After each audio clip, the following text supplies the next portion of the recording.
Nós fomos pegos de surpresa mesmo diante desse cenário que a Ford apresentou para todos os trabalhadores. O fechamento das fábricas da Ford no Brasil deixará cerca de 5.000 trabalhadores sem emprego e expôs duas questões econômicas de naturezas distintas. As dificuldades da montadora em uma atividade que passa por profunda transformação e o declínio do ambiente de negócios em solo brasileiro. A Ford estava no país há mais de 100 anos. A estrutura tributária complexa e a insegurança jurídica são citadas por empresários, especialistas e até integrantes do governo federal como fatores que afastam investimentos. Na visão de analistas, no entanto, o presidente Jair Bolsonaro, há 2 anos no cargo, ainda não apresentou um plano claro para tornar o país mais atrativo.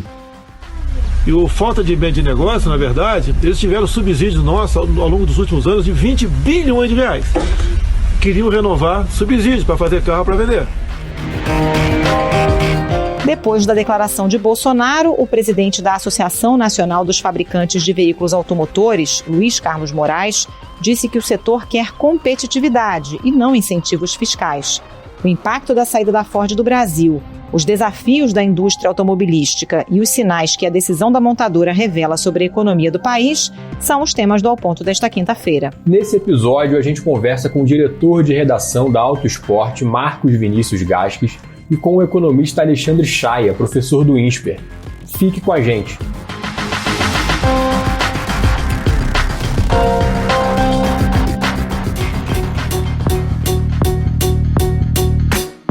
Marcos Vinícius Gasques, a Ford anunciou o fechamento das fábricas aqui no Brasil, em Taubaté e Camaçari, depois de mais de 100 anos de produção aqui no país. Esse é um movimento isolado que diz mais sobre a situação da Ford ou fala mais sobre o Brasil e é sinal de que outras montadoras podem seguir o mesmo caminho? Um pouco dos dois, Carolina. Por quê? Sim, a Ford tem seus problemas particulares e o Brasil tem os seus também, né? Acho que são 3 camadas aí. O desafio que a indústria automobilística está enfrentando no mundo inteiro, não só por conta da pandemia, na queda dos negócios, mas também por conta de toda uma revisão do negócio da mobilidade. Aí a gente vem para o Brasil está aí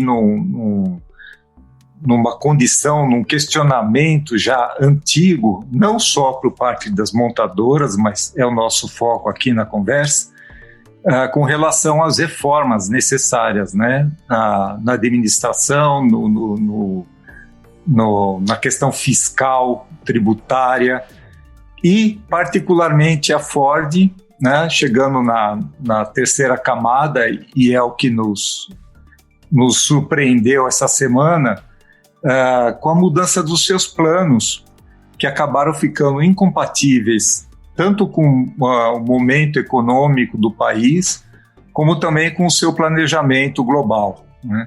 O que acabou levando ela a tomar essa decisão.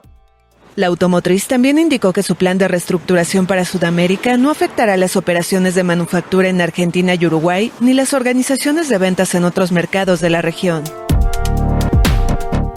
Marcos, a Ford vai seguir com a produção na Argentina, né, que é um país que tem um mercado consumidor em potencial menor que o do Brasil.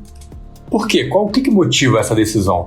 O que motiva, Marco, é a vocação da indústria automobilística na Argentina, muito focada. Eles têm uma importante produção de picapes, né? Então, um dos modelos em que a Ford é bastante vigorosa ainda no mercado brasileiro é a Ford Ranger, né? É a picape aí que tem uma boa performance de mercado, só que ela é produzida na Argentina. E houve um investimento para atualização do produto recente, até isso está chamando a atenção, né? A Ford resolveu investir na Argentina e não no Brasil. Por quê? Porque a Argentina produz outras tantas picapes, Hilux, outros modelos que vêm para o Brasil são feitos lá. A produção da Ranger na Argentina, na fábrica de General Pacheco, que fica na região metropolitana de Buenos Aires, ela é focada na Ranger, que tem mercado lá, tem mercado aqui. A Ranger é um produto atual que está sendo atualizado diferente do caso do Ka e do EcoSport, 2 produtos que a Ford acaba de encerrar a produção aqui no Brasil, e ela não tinha perspectiva de investir para atualizá-los e mantê-los competitivos no mercado. Por quê? Primeiro, pelo enfraquecimento aqui do mercado, que debilitou essa possibilidade do modelo receber um investimento, e pelo próprio projeto global da Ford, que há alguns anos, 2018, anunciou que deixaria de produzir modelos até tradicionais, né? O Taurus, o Fusion, eram sedãs clássicos da marca, que naquele momento estava anunciando sua decisão de deixar esses modelos tradicionais, peruas, hatch, sedãs, para beneficiar a produção do quê? De utilitários, justamente como a própria Ranger, como a van comercial Transit, que vai vir do Uruguai, uma operação bem pequena, específica para esse comercial, e poder investir nos elétricos e nos híbridos, que exige uma demanda de investimento muito grande. Então ela se voltou para o mercado, SUVs, assim, virou uma febre internacional. O EcoSport foi um dos começos dessa febre aqui no Brasil, só que ele não poderia receber mais investimentos, ou melhor, poderia, mas a Ford não tem fôlego para isso. Então o que ela vai fazer? Ela se anuncia agora uma importadora que, entre outras coisas, vai trazer, por exemplo, o Bronco, que foi rejuvenescido, né? É um projeto totalmente novo, vai atender esse mercado aqui no Brasil, só que, é claro, alguns degraus acima do EcoSport. A Ford foi a primeira indústria automobilística a se instalar no país em 1919. Uma das campeãs em vendas de veículos vinha fechando unidades, como aconteceu em 2019, quando encerrou a produção da fábrica de São Bernardo do Campo, no ABC Paulista. Marcos, aqui no Brasil a Ford vinha perdendo espaço, né, para outras marcas como Honda, como a Hyundai. Isso é um fenômeno mundial ou tem mais a ver com a economia brasileira e teve impacto também nessa decisão da Ford? Teve impacto, sim. A Ford, na verdade, ela vem sofrendo aqui no mercado brasileiro, já não é de agora, né? Então, se a gente retroceder aí praticamente 2 décadas, 20 anos, por exemplo, quando a Renault chegou, né, uma novidade, aquela onda de montadoras que vieram se instalar no Brasil há 20 anos, ela encostou muito na Ford. Então a Ford tradicionalmente era ali o 4º lugar entre os mais vendidos no mercado interno e se viu muito ameaçada pela Renault. O mercado foi se rearranjando ao longo do tempo, chegaram Hyundai, chegaram outras marcas, e a Ford talvez não tenha reagido com a devida atenção e energia a isso, né? A Ford aqui no Brasil, ela se orgulhava de falar que toda a linha Ford era global, inclusive os produzidos aqui, o Ka e o EcoSport. Com a chegada do novo Ka, a linha global da Ford está completa. Isso rapidamente se esvaziou. Por quê? Porque os modelos feitos aqui não acompanharam o que é feito no exterior.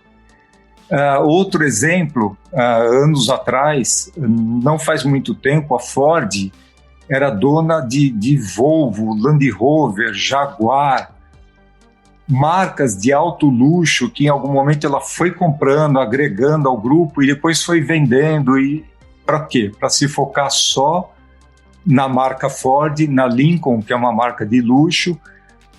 Então essas idas e vindas, talvez ao longo do tempo, foram enfraquecendo o grupo, né? Também veio a crise fiscal nos Estados Unidos e debilitou muito a indústria automobilística. E, curiosamente, a Ford foi uma que não se socorreu de auxílio do governo, né? A General Motors precisou, a Chrysler foi absorvida pelo grupo Fiat, formou um outro grupo. Enfim, a Ford tem ido e vindo ao longo das últimas décadas E quando fechou o foco foi esse: vamos para o SUV, vamos para os comerciais, e porque temos toda a indústria automobilística no hemisfério norte, principalmente, tem que investir nos elétricos, né? A legislação está apertando muito, e para poder dar essa resposta, ela sai do Brasil. Marcos, na primeira resposta você falou numa revisão do negócio da mobilidade. É uma questão bem ampla. Dentro especificamente da indústria automobilística, houve um movimento recente também de fusão da Fiat com a Peugeot. É um momento em que vão surgir outras novidades desse tipo, de reestruturação completa assim, do setor? É muito possível, Marco. Há mais de 10 anos, o Sérgio Marchionne, que foi o grande gestor do grupo Fiat, que conseguiu fazer que criou a FCA, né? O grupo que hoje envolve a Chrysler, a Jeep, que era uma marca que estava ali um tanto quanto esquecida. Ele revigorou muito a Jeep, e a gente vê esse fenômeno aqui no Brasil. Ele já falava lá atrás que não era possível nenhum grupo da indústria automobilística sobreviver vendendo menos de 6 milhões de unidades por ano. Esse era o número de corte dele, que a Fiat não atingia naturalmente, que várias outras não atingiam. Ele insistia muito nesse ponto, e isso vem se concretizando, né? A gente vê os aglomerados, a gente tem Renault Nissan, a Mitsubishi, a gente tem agora a FCA, e agora essa união da PSA com FCA, né, que vira um grupo aí com 14 marcas diferentes, né? Os acionistas da Fiat Chrysler e da PSA, dona da Peugeot, aprovaram a fusão das empresas. A união dá origem à 4ª maior fabricante de carros do mundo. A gigante está avaliada em 52 bilhões de dólares. E a tendência, de fato, é essa.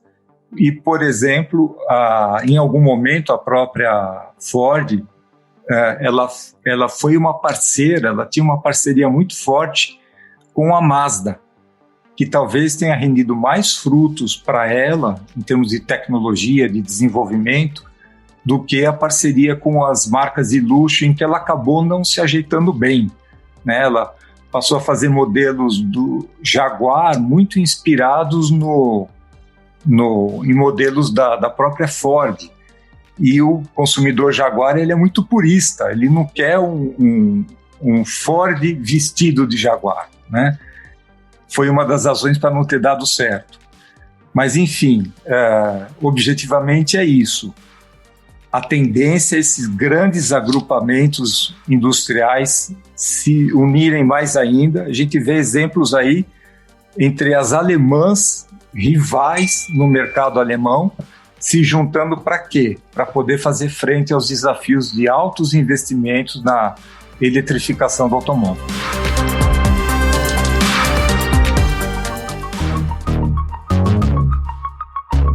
Agora, tratando de um tema ali mais do dia a dia das pessoas, Marcos, assim, quem estiver nos ouvindo e é dono de um carro Ford, como é que fica essa pessoa? Que tipo de assistência ela vai ter ainda? Enfim, que tipo de preocupação ela deve ter? Olha, já houve casos, né, de outras montadoras saírem do Brasil, né? Um exemplo foi a Chrysler, que chegou a montar picape Dakota no Paraná. O outro foi a Mercedes, que teve aquela primeira investida montando Classe A em Juiz de Fora, em Minas. E esses consumidores não ficaram desassistidos, né? Por quê? Porque são marcas, principalmente no caso de uma Mercedes, são marcas aqui consagradas no mercado, e no caso da Ford, diferentemente de falar de uma picape Dakota, falar do Classe A, o volume de modelos Ford circulando nas ruas do Brasil é gigantesco. Então, não se joga fora um volume de clientes desse tamanho. O Chile não tem indústria automobilística local e tem várias marcas ali rodando, atuando e tendo manutenção sem problema. Assim, a gente pode tranquilizar o consumidor do ponto de vista de que não, você não deve ficar a pé, não vai haver esse problema, né? Existe um negócio e o negócio será mantido. Agora, é claro, não dá para convencer primeiro a pessoa que tem apreço pela marca, que é uma marca querida, e depois a pessoa que acha que o carro é uma realização. Você acaba de comprar um carro, comprou o carro há 2, 3 meses, ou nem retirou da loja e a fábrica fala assim, tchau, estou indo embora. É uma frustração muito grande. Marcos Vinícius Gastos, obrigada pela participação, bom trabalho para você. Marcos, obrigado pela participação, volte sempre. Eu agradeço o convite, bom trabalho.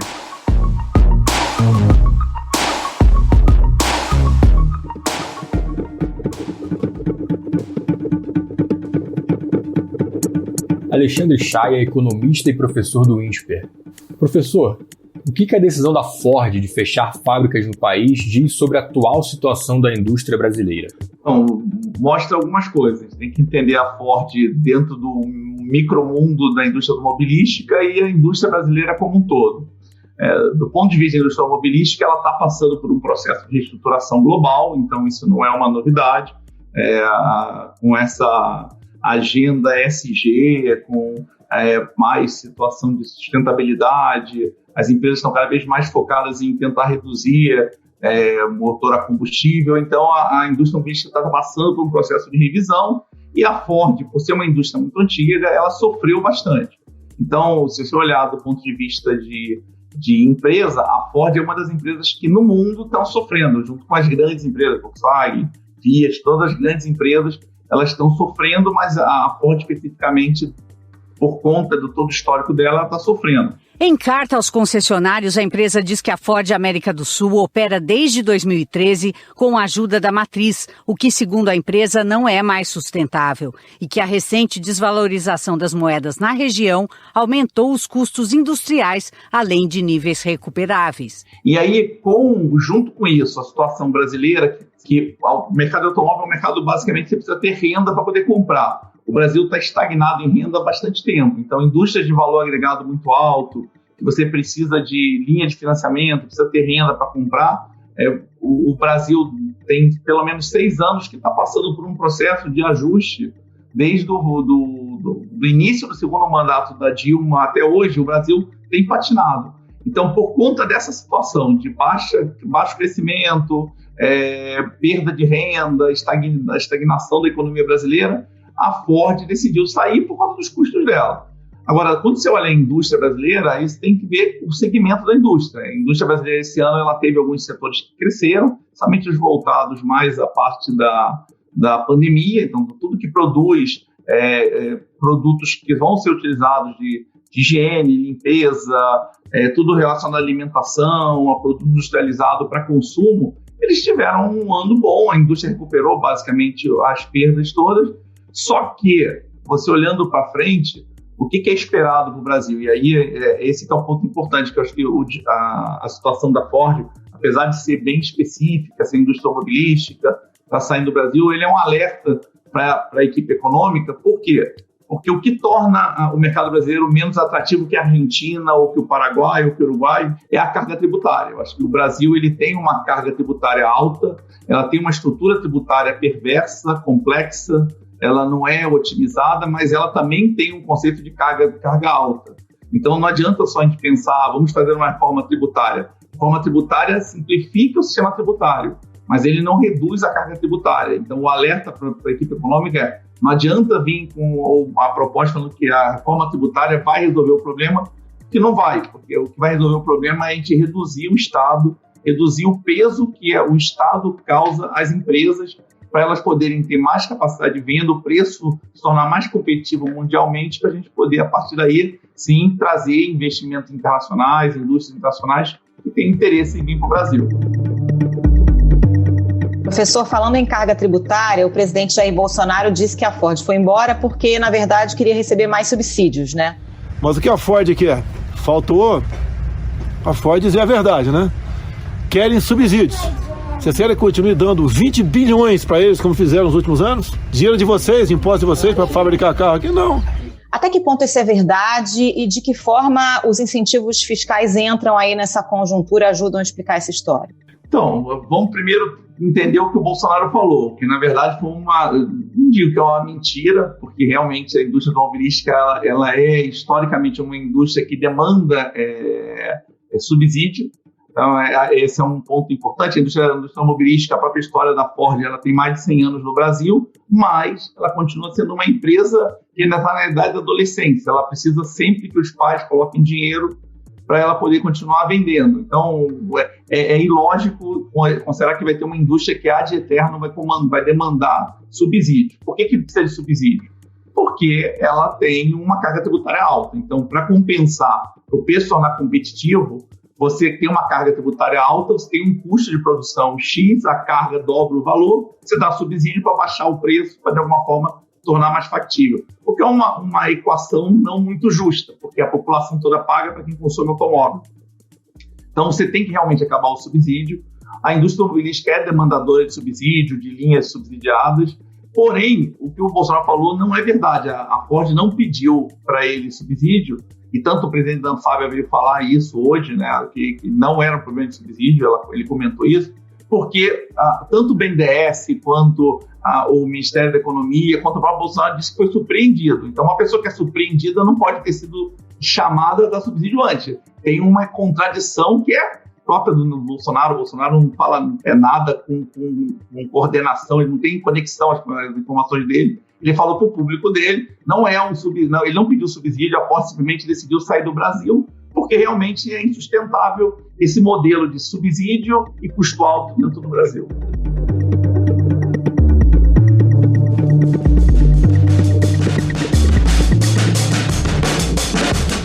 Falando ainda em Ministério da Economia, a avaliação ali dentro é que o custo Brasil é o culpado por essa decisão da Ford. E aí o Ministério cita sistema tributário confuso, problemas de infraestrutura, insegurança jurídica e também falta de qualificação de mão de obra. Esse custo Brasil ajuda a explicar completamente essa história, professor? No caso da Ford, não. No caso da não entrada de investimento no Brasil, sim. A crise econômica global provocada pela pandemia trouxe muita incerteza sobre o futuro. E isso afastou os investidores de aplicações no mundo todo. Mas no Brasil, outros motivos também têm preocupado. Um deles é a despesa do país. A instabilidade política só piora o problema. O problema do Brasil é o custo do Brasil. O custo do Brasil ele envolve vários fatores. Um fator é o jurídico. Realmente, o Brasil ele tem uma estrutura jurídica complexa. Ela é apesar de a gente estar discutindo que ela tem um viés social muito alto, o que penaliza as empresas que querem vir para o Brasil, elas sempre têm que ter uma provisão maior para suportar um juiz de primeira instância que decide que tem que dar uma canetada e beneficiar o consumidor, porque o consumidor tem preferência total. Então, isso gera uma incerteza grande e a pessoa faz isso através de provisões. Então, torna tudo mais caro para o Brasil. O judiciário brasileiro não entende que cada decisão contrária, ela gera um ônus para os outros que vão continuar pagando. Tem uma parte do tributo. O tributo é complexo, ele não é uma coisa cobrada diretamente do consumidor, ele é cobrado na cadeia de produção, o que torna o imposto, às vezes, ele é um imposto em cadeia, o que vai aumentando a estrutura dele. Só que o Brasil está com medo de entrar no Brasil. Os investidores internacionais estão com muito receio de vir para o Brasil e aconteceu o que aconteceu no Rio de Janeiro com o Crivella. Simplesmente o cara, para fazer um ato populista, destrói a linha amarela e vai lá e toma a linha amarela. O prefeito do Rio de Janeiro, Marcelo Crivella, do PRB, quer cancelar o contrato de concessão de uma via expressa da cidade e mandou destruir a Praça do Pedágio.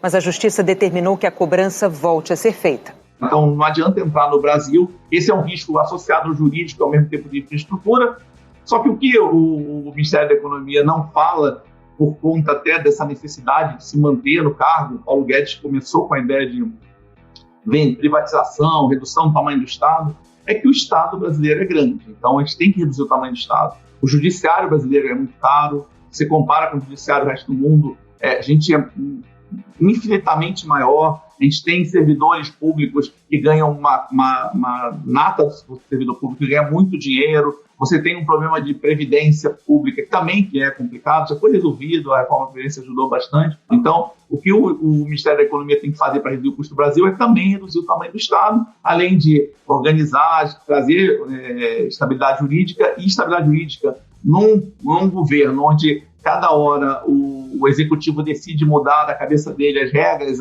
agora vamos mudar uma regra de costume, vamos quebrar um contrato, vamos mudar a forma de organização, isso gera uma incerteza grande. Alexandre Chaia, economista, professor do INSPER, muito obrigada pela participação aqui com a gente e até a próxima. Obrigado, professor Alexandre, até a próxima. Até a próxima.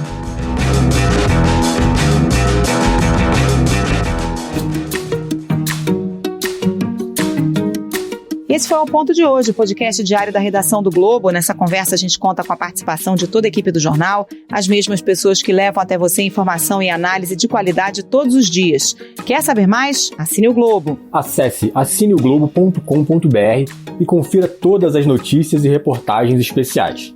A edição desse episódio é do João Guilherme Lacerda e do Nicolas Witzel. Um abraço e até a próxima. Até mais.